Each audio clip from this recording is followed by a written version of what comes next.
Before we start doing practice problems, let's talk about some trends that you may have noticed already.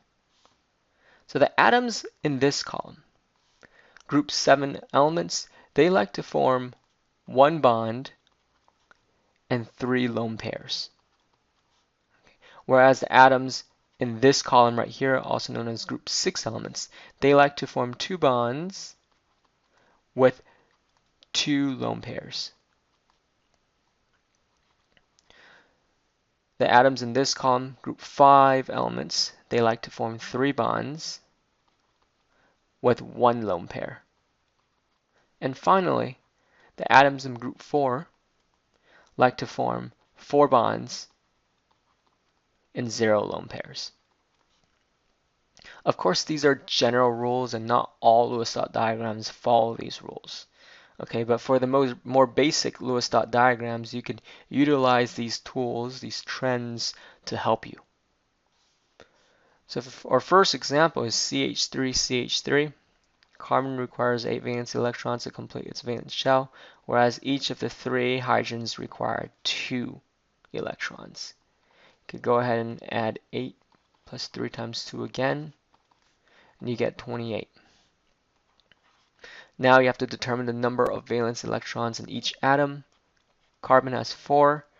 Each of the 3 hydrogens have 1. It's 4 plus 3 times 1, and you get 14. 28 minus 14 is 14. Divide that by 2. That's 7.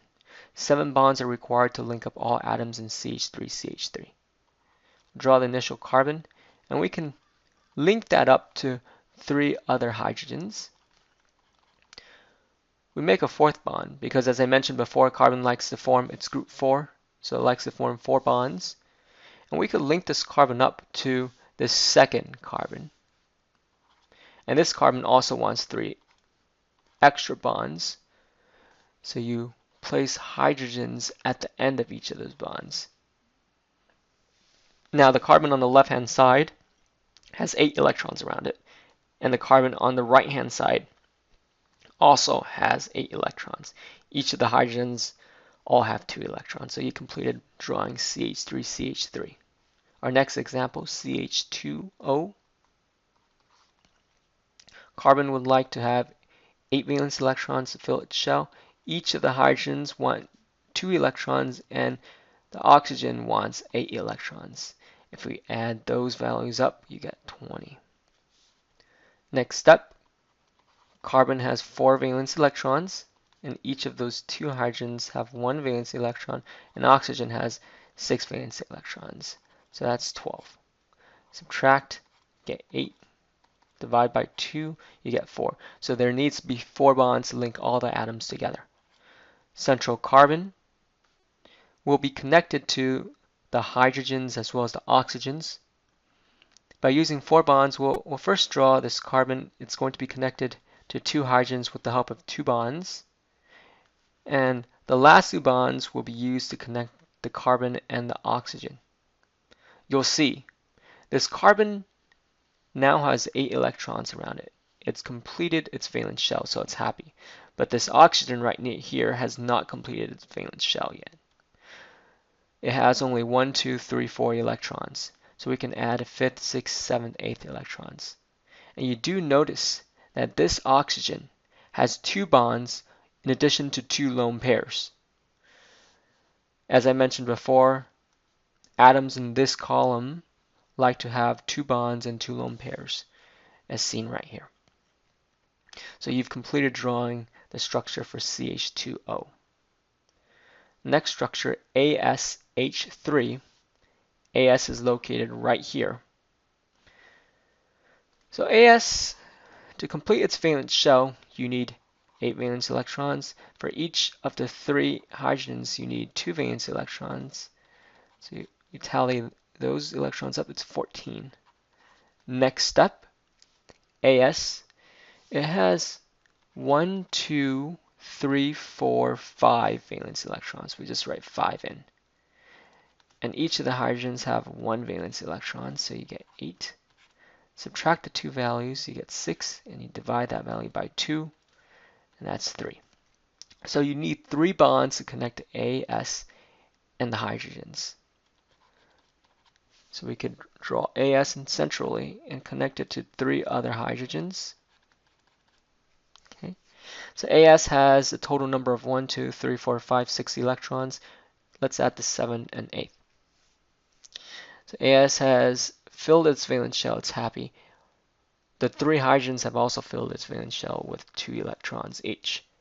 So if we take a look where AS is in the same column as nitrogen, and these atoms all like 3 bonds with 1 lone pair. And as you can tell right here, AS is bonded to 3 hydrogens with 3 bonds, and it also has a lone pair.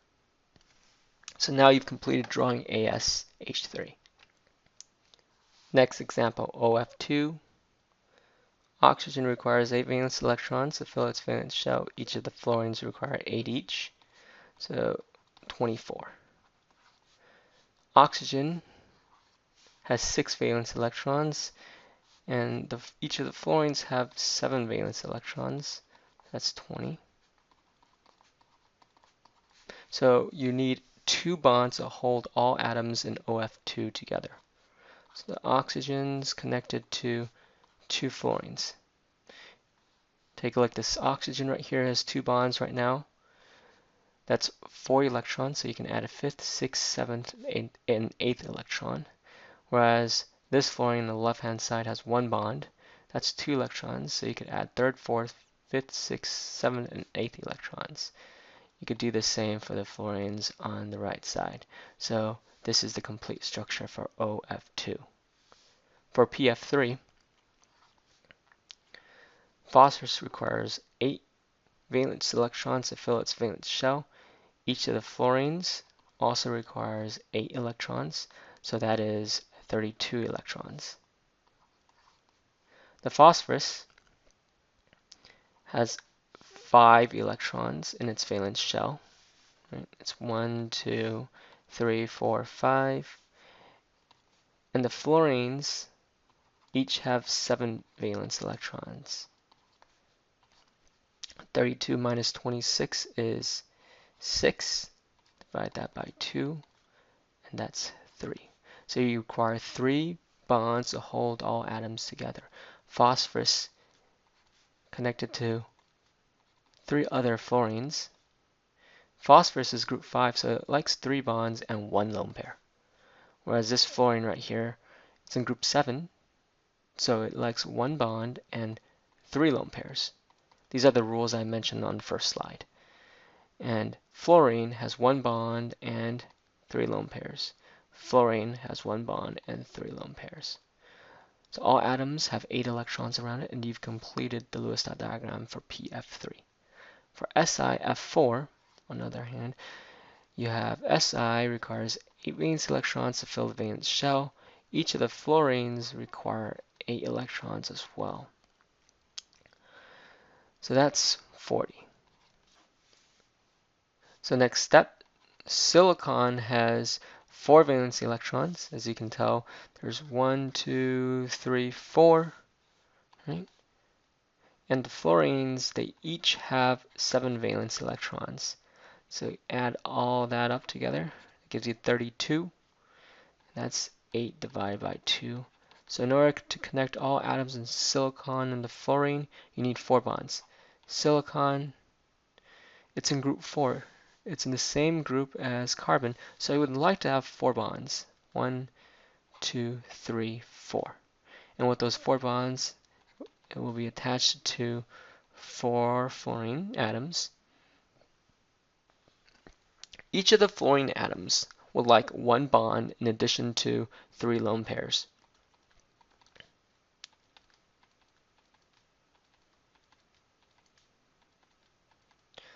All atoms now have 8 electrons around it. It has filled up its valence shell, and this is the final structure for SiF4. Our next example is I2. Each of the iodine requires 8 electrons to fill its valence shell, so it's 2 times 8. Each iodine has a total of 7 electrons, 7 valence electrons, so it's 2 times 7. you need one bond to connect both iodines together. And as I mentioned before, atoms in this column would like one bond plus 3 lone pairs. One bond and 3 lone pairs.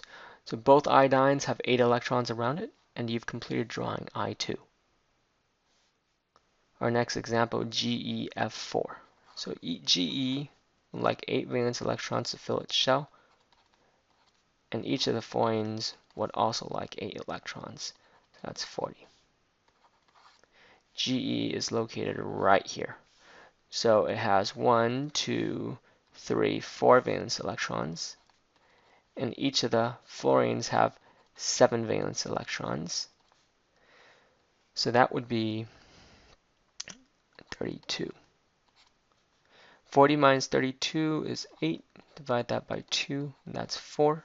So to connect all atoms together, you need 4 bonds. And again, Ge is in the same column as carbon, so it would like to have 4 bonds. So 1, 2, 3, 4, with 4 fluorines. Fluorine located in group 7 right here would like to have 1 bond and 3 lone pairs. Okay, so you fill up all the lone pairs, and each of the atoms now have 8 electrons around it. You completed drawing GeF4. Our next example is SCl2. Sulfur would like to have 8 electrons around it, and each of the chlorines would also like to have 8 electrons. So that's 24 electrons. Sulfur, located here on the periodic table, has 1, 2, 3, 4, 5, 6 electrons. And the chlorine each has 7 valence electrons. That would be 20. 24 minus 20 is 4. Divide that value by 2. You have 2 bonds. You need 2 bonds to connect all atoms in SCl2. So sulfur right here is in the same column as oxygen. It would like to have 2 bonds, right? And also 2 lone pairs. Whereas chlorine, in the same column as fluorine, right, in group 7, it would like to have 1 bond with 3 lone pairs. This chlorine also 1 bond with 3 lone pairs.